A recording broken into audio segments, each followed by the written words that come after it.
Better not take jam. When's the last time you checked Amazon? I'm checking it now. The last time I checked it was an hour ago.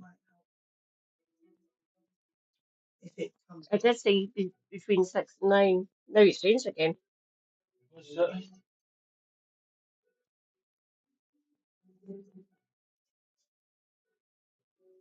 Just let me in. God damn it. Amazon app.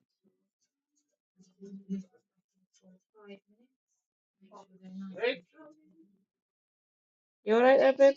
No. I'm the one that has to wear them.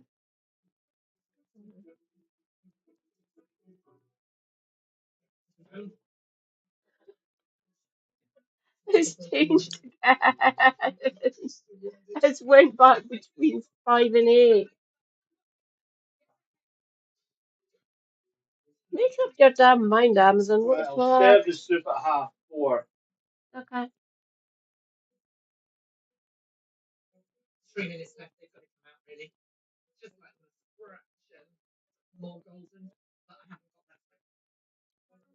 Warning, I am live. It's just going to be a short one before I join Kevin watching the match. Don't worry. How old is this one? It should be fine.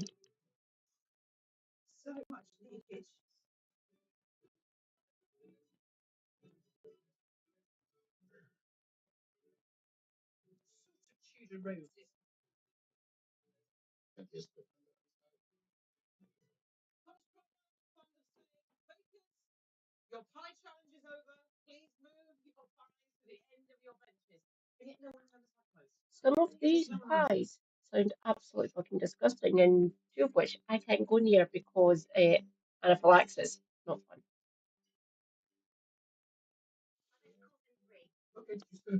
If you're live, you can't have soup. Yes, I can.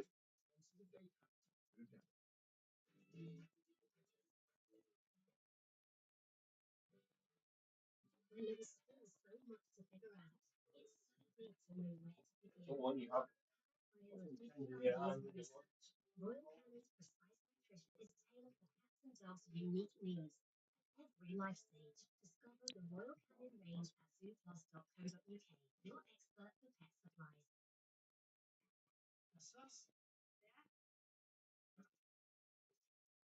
The Wizarding World is full of wonder. Staircases that move, potions that heal, spells that fix broken bones in seconds. But in a world where anything seems possible, what does the inclusion of bodies that don't fit the mould mean? Because when we look closely, the Harry Potter universe, like so much of our own world, has a serious problem with disability and difference. Characters who read as disabled are either stigmatized, sidelined, or magically fixed, and when a cure is possible, it's treated as the only option, and the moral one, as if living with a disability has no value of its own. And that's what makes Harry Potter worth talking about, beyond, the turf stuff. Why are you going after Emma Watson, JK? She was just trying to say that it's complex to have warm feelings for people based on their past kindness towards you when they now have views that you do not agree with and feel opposed to who they once were. Painfully relatable. And then there's, the racism and the homophobia and the anti-Semitism. Ugh, really? Look, Harry Potter was just as much a part of my childhood as any other millennial or younger. I remember how much I lapped up the series, how enchanted I was with the idea of a magical school, or how I pushed to read the entire fourth book in a single night, because everyone at school rushed to see who could read it first, and I forgot I was the only person with hyperlexia, so it would be boring as hell for the next 2 weeks while I couldn't talk to anyone about the ending. But even though many of us grew up with Harry Potter, the books, the films, the fandom, the fact that it has endured and in fact continued into other more recent spin-offs and even is being readapted means it is important to interrogate. It can't just be seen as of its time in a way that Friends is a show set in a New York City of only white people? It is also weirdly homophobic. Hi, I'm Jessica Kellgren-Fozard. This is my YouTube channel, and I promise I'm not always out to ruin your favourite media properties. If that is your jam, though, subscribe for more. I make amusing and educational videos about disability and LGBTQ+ history and current affairs. Sometimes the current affairs part of that's just that I'm a vintage-loving disabled lesbian parent with newborn twins who's trying her best. Solidarity to everyone in the bottle-washing trenches right now. You can also follow me on Instagram for adorable baby clothes. But anyway, yes, many of us grew up with Harry Potter, and as adults it's important to ask, what stories were we told about bodies, about worth, and about who gets to belong in a magical world? And what do those stories mean for us in the here and now? Another important question is, are you as safe online as you can possibly be? Because unlike the wizarding world, the internet is not protected by magic spells. It's full of prying eyes, data-hungry dementors, and the occasional troll, literal or metaphorical. That's why I use Surfshark VPN, sponsor of today's video. It keeps your personal information safe and your browsing private by encrypting everything you do online, whether you're working from home, watching YouTube, or, falling back into your J.K. Rowling transphobia in the Supreme Court rabbit hole at 2 a.m. Surfshark lets you connect unlimited devices on one account, so I can protect my laptop, phone, Claudia's laptop, the work laptop. We might have one too many laptops. Plus, you can virtually travel anywhere, meaning you can watch shows and movies from other countries, which is just like having your own portkey for streaming. Right now, Surfshark's offering an incredible deal. Go to surfshark.com/Jessica or use code Jessica at checkout to get 4 extra months of Surfshark VPN for free. So, now that you're safe from digital dark arts, let's answer the question, is magic for everyone? For so many of us, Harry Potter wasn't just a series of books. It was midnight releases at the local bookshop, fan fiction forums, movie marathons with friends and family, a community just like you. It was something to build your personality around. But as we've gotten older, we've begun asking harder questions about the very real and non-magical world that we actually live in. And thus also the fictional worlds that we love. Because stories aren't just entertainment, they shape how we see ourselves and each other. They teach us who is a hero, who belongs, and who gets pushed to the margin. Why is Hermione made fun of by the supposed good guys for attempting to help an enslaved group of people? Don't tell me it's fine because they're 13. Why are even the good characters prejudiced? Why are all of the most powerful magic users in the book men? Why is Ron an incel? Why is there such a weird amount of fat shaming? And why are there no openly gay people in the... Okay, I mean, we'll get to that later. Sure, maybe that's a good thing after all. Yeah, it turns out that sometimes no representation is better than bad representation. So, now, some of these might seem like nitpicks to you, but when we're talking about ableism in Harry Potter, we're not nitpicking. We're uncovering the ways disability is portrayed as weakness, tragedy, or something to be cured. And just like the series struggles with race, gender, and queerness, ableism reflects our real-world power struggles that many of us are still fighting today. Critiquing Harry Potter doesn't mean we can't love it. It means that we're holding it accountable, the same way we hold our culture, our politics, and ourselves accountable. It's just asking, what lessons did these stories teach us about difference? And how can we imagine something better? Ableism in the wizarding world. One of the most iconic disabled characters in the series is Alastor Mad-Eye Moody. He's introduced in Goblet of Fire and is described as a battle-scarred veteran, covered in injuries from a lifetime of fighting dark wizards. He looked as though he had suffered some kind of accident. One of his legs was wooden, and he had a large chunk missing from his nose. The most disturbing thing about his appearance, however, was his magical eye, which spun around in its socket. From the very first description, Moody's body is defined by damage that marks him as othered: a wooden leg, a mutilated face, and most famously his magical eye. From his description, the book wants us to know that he is different, dangerous, unpredictable, even grotesque. He is known not by his name, Alastor, but by the name derived from his grizzled features,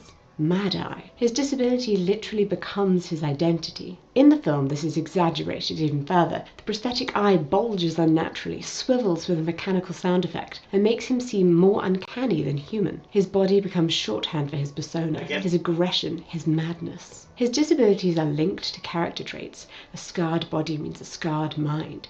He is suspicious, unstable, even frightening to children. Disability here is used as spectacle, a visual marker of trauma, toughness, and otherness. Yet, the narrative doesn't explore Moody's experience as a disabled wizard. His prosthetics and magical eye are treated less as accessibility tools and more as gimmicks. His leg, for instance, could be a site of magical adaptation, a chance to imagine how disabled people might craft their own power within this world. Is he walking up and down all of those twisty staircases at Hogwarts? Instead, it becomes a caricature, the stereotypical peg leg of a pirate, the exaggerated limp of a veteran who's given everything to war. This plays into a broader media trope, the disabled soldier, whose body is a monument to violence and sacrifice, but who can never truly return to ordinary life. Moody is respected, but only as a half-broken weapon. His disabled body doesn't humanize, it dehumanizes him. His disability is never portrayed as neutral or simply part of who he is. It's always framed through fear, pity, or awe. Students stare, adults call him eccentric. Even his friends treat him as damaged goods. He's not been the same since, well, you know, the war took a lot out of him. If you're a magical person living in a magical world, why hasn't anyone put time into developing a prosthetic for these lauded veterans that, doesn't leave the wobbler hobbling around in clear pain? Is disability still so far down the invention to-do list in a world where you aren't wasting time washing the dishes because a flick of your hand they will, do it themselves? Do you not have the time? What are you doing with your extra time? J.K. Rowling gives us a magical world where wands can regrow bones, but chooses to portray Moody's disabilities as permanent scars. That permanence should be an opportunity for representation, a character living and thriving with disability in a world of cure-all magic. Instead, the narrative links disability to paranoia, trauma, and instability. Disability becomes a symbol of what's been lost, rather than just a valid way of existing. So when we ask, is this representation or exploitation? The answer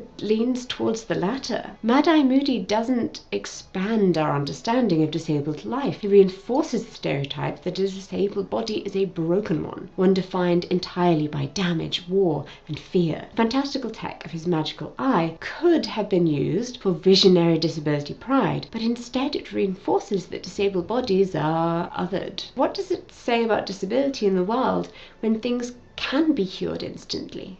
Well, more on that later. If Mad-Eye Moody embodies the stereotype of the scarred veteran, then Remus Lupin represents another The whole reason this happens is because we're seen as grotesque and other and out there because we're like this. We're meant to be like this, which sucks. And you have to come back. Just because our health is fucked doesn't mean we're any less human.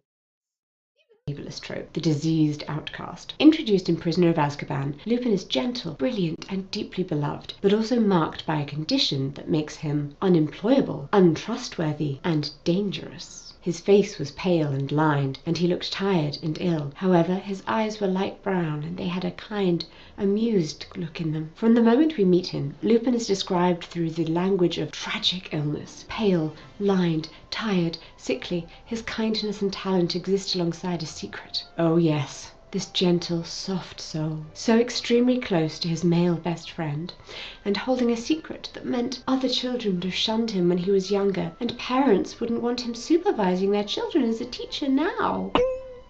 But no, despite the queer coding, he's apparently not gay. He's just a werewolf. Yeah, me too. As Rowling herself said in 2008, Remus Lupin was someone who had been infected young, who suffered stigma, and who had a fear of infecting others, who was terrified he would pass on his condition to his son. And it was a way of examining prejudice, unwarranted prejudice towards a group of people, and also examining why people might become embittered when they're treated that unfairly. I get that it's like your story, Joanne, but you wrote him gay. HIV can affect anyone, not just gay men, but HIV stigma and homophobia are inextricably linked. Lupin explains, it was the kind of thing that the ministry looks for excuses to blame werewolves for. They think we spread contamination. The metaphor couldn't be clearer. Werewolves are stigmatized, feared as contagious, denied work and housing, and forced to live on the margins of society. Lupin, despite his intelligence and compassion, is treated as a second-class citizen because of something he cannot change. This plays out painfully in the story. When Snape exposes his condition, Lupin immediately resigns from Hogwarts. He doesn't fight, he doesn't demand justice, he simply accepts the exclusion, because he knows society will never accept him. His narrative arc reinforces the message. Disability equals isolation. Oh, and queerness. Obviously, queerness needs to isolation too. It's all over not great. I have been shunned all my adult life, unable to find paid employment because of what I am. Rowling builds a sympathetic character, but she also ties his worth to how well he hides his condition. He is only valued when he is passing as normal. The moment his identity becomes visible, he is dangerous, unemployable, unfit. Visually, the films make this metaphor even harsher. His transformation is terrifying. A body out of control, animalistic, monstrous. Rather than exploring disability or illness as an identity, the narrative equates it with fear, contagion, and loss of humanity. Lupin could have been an empowering figure, a disabled or unwell character who also happens to be vocally queer, like, said out loud in the text. Just saying. Navigating stigma, building community, thriving in spite of systematic discrimination. No. Instead, the text just doubles down on the cure or tragedy narrative. Wolfsbane potion doesn't give him freedom, it only suppresses his condition. Marriage and fatherhood don't give him stability, he feels unworthy of love. And his story ends not with liberation, but with death in battle, a narrative solution to his marginalization. Bury your gaze. Am I right? As J.K. herself stated in an ebook from September 2016, the wizarding community is as prone to hysteria and prejudice as the Muggle one, and the character of Lupin gave me a chance to examine those attitudes. Some weren't best pleased with this, however, including Becky Allen in the Body.com series on HIV stigma and discrimination, who noted that within the ebook, Rowling reminds readers that Lupin, despite the stigma he previously faced, eventually found acceptance with a wife, a son, wonderful friends. Not a mention of helping to rid the world of the most evil wizard of them all. In the end, Lupin dies, and his son grows up orphaned. His narrative isn't one of survival or acceptance, but one of sacrifice and erasure. Disability, in Rowling's world, is too often incompatible with life itself. On to Neville Longbottom, and don't worry, we will absolutely mention the glow-up. Neville Longbottom is often remembered as the underdog who finally comes into his own. But if we look closely at how he's written, especially in the early books, his arc is deeply tied to ableist stereotypes about clumsiness, incompetence, and transformation as the only path to worth. Neville had never been on a broomstick in his life, because his grandmother had never let him near one. This was something Harry quickly realised, as Neville kept zooming around, wobbling and swerving so badly that he almost fell off. From his very first appearances, Neville is comic relief. He's mocked for clumsiness, forgetfulness, and weakness. His broomstick disaster in the first flying lesson turns him into a spectacle of ridicule. The language Rowling uses, wobbling, swerving, fell off, paints him as a body out of control, incompetent compared to the heroic agility of Harry and Draco. The film amplifies this humiliation. The shot lingers on his crash, the broken wrist, Madame Hooch's scolding. Neville's pain isn't treated seriously. It's treated as a joke, reinforcing the trope of the accident-prone weakling. And as someone who spent her childhood also being the accident-prone weakling, I take offence. Oh, and let's not forget to mention the forgetfulness trope. Gran sent me a remember-all, but I can't remember what I've forgotten. Neville's remember-all becomes a symbol of his supposed incompetence. He can't even remember what he's forgotten. While it's played for laughs, it echoes real-world stereotypes about learning differences or memory impairments, reducing them to quirks or failures rather than traits of a fully realised character. But family pressure and trauma may be at least part of the reason why Neville is the way he is. He did not want to look at Harry, and Harry understood why. He too had just seen the tragic figures of Mr. and Mrs. Longbottom. Neville's backstory adds a deeper layer. His parents, tortured into insanity by Death Eaters, are permanent residents of St. Mungo's. This is a devastating depiction of disability, framed not through their agency, but through Neville's shame. The narrative uses their condition to highlight Neville's inadequacy, as if his struggles are genetic, inevitable. The film version softens this scene, making it tender, but it still centers Neville's pain, not his parents' humanity. The disabled body is once again a backdrop for someone else's growth. But then, by the end of the series, Neville transforms into a hero. In Deathly Hallows Part 2, he gives a rousing speech, pulls the sword of Gryffindor and kills Nagini, a moment of triumph that fans often celebrate, but it comes at a cost. The story only grants Neville dignity when he grows into physical competence, bravery, and conventionally masculine strength. It was Neville, still battered and bloody, but with a great deal of determination in his face, who had pulled the sword from the Sorting Hat. Notice the language. Battered, bloody, but also determined, victorious. His earlier clumsiness is erased, replaced by a narrative of redemption. The message is clear. Value is earned not by existing as you are, but by transforming into someone stronger, more heroic, more neurotypical. As a dyspraxic with ADHD, I do not care for this picture. Neville's arc mirrors a common ableist trope. The disabled or impaired character must overcome their deficits to achieve worth. His story tells us that weakness, clumsiness, or difference are temporary problems to be fixed, not valid identities in their own right. The glow-up is inspiring to many, yes, although, how puberty just happening is inspiring is beyond me. But it also quietly reinforces the idea that only the able-bodied, confident, heroic self is truly valuable. I don't love that the glow-up erases his early struggles and how hard he tries, and thus implies that transformation equals worth. Let's honour younger Neville rather than just erasing him. What if he had been respected all along? He's so brave. He knows he's rubbish at many things, but he just keeps going. That is inspiring. Like, what's the saying? Bravery is feeling the fear and doing it anyway. That is Neville. He should have that on a little cushion in his room. You can probably get it from TK Maxx. Dumbledore gave him house points for bravery in Philosopher's Stone because he stood up to his friends to stop them from breaking the rules. It's a really big deal for a first year at secondary school. If Mad-Eye Moody and Remus Lupin represent individual experiences of disabilities, St Mungo's Hospital reveals how the wizarding world as a whole treats disabled and chronically ill people. It's the only medical institution we ever see in the series, other than the school sick room, and it's built on the assumption that disability is a tragedy to be cured or a failure to be managed. Welcome to St Mungo's Hospital for Magical Melodies and Injuries, founded by famous healer Mungo Bonham for the treatment of magical injuries and diseases. The hospital's name itself, for maladies and injuries, positions disability and difference as a deviation from health that must be treated or fixed. And no, I know, don't come at me with, well, are you saying that chronic illness shouldn't be treated, Janice? Like, arthritis and autism are not the same thing, and neither of them caused by Tylenol. In a world where magic can instantly mend bones or regrow tissue, permanent acquired physical disability shouldn't exist, right? And yet, those with lasting conditions are isolated here, hidden away from the rest of wizarding society. A very old witch in a long dressing gown was wheeling a cart of potions along the corridor. The imagery mirrors a real-world hospital. Corridors, patients, potions, healers in uniforms. It's bureaucratic, not magical, an institution that contains the unfixable, rather than celebrating or integrating them. It's clear that permanent damage means permanent exile. They found Gilderoy Lockhart sitting up in bed, writing in the air with an invisible quill. He had no idea who they were. The characters we meet at St Mungo's, like Gilderoy Lockhart after his memory charm backfires, or Neville's parents after their torture, never recover.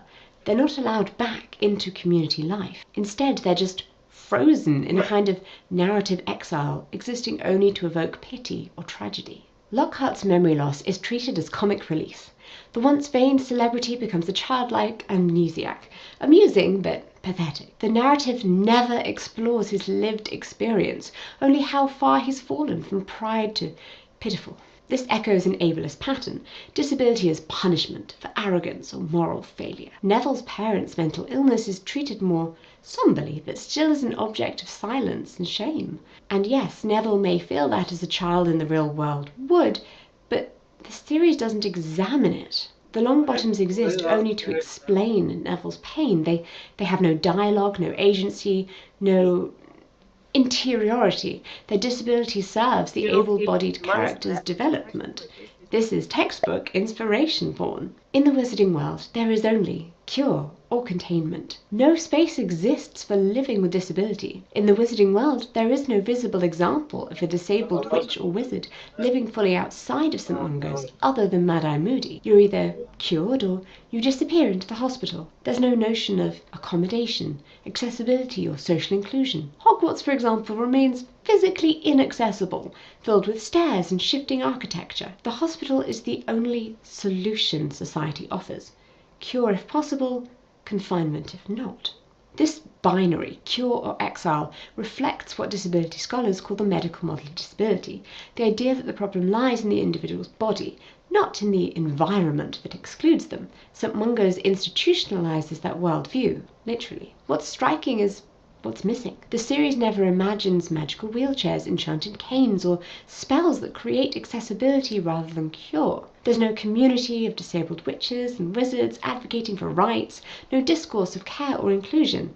Instead, the hospital just kind of becomes the magical oubliette, the place where disabled people go to vanish from the story. St. Mungo's isn't just a hospital though, it's a mirror of our own world's ableism, wrapped up in fantasy. A world that J.K. Rowling could have used to reimagine disability through magic, to create worlds where access is effortless and inclusion is inherent, but it instead replicates the same structures of exclusion and pity.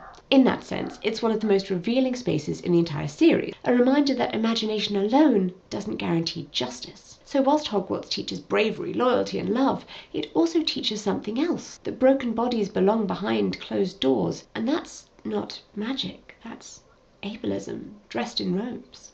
Hello friends, if I look different, it's because I just had a driving lesson, picked my 4-year-old up from school, walked back home with him because we missed the bus, don't recommend, had a rather rushed dinner, then took part in an online panel, then put my 3 children to bed, and now here we are. Anyway, moving on with the cure narrative. So, I mentioned earlier that within a world where magic can instantly mend bones or regrow tissue, permanent acquired physical disability shouldn't exist. Firstly, I do feel really weird about the ethical implications of saying that. Don't worry. Secondly, I said acquired because to think about the logical conclusions of a world where being born with a disability doesn't exist kind of freaks me out. In the wizarding world, injury and illness are never permanent, at least not.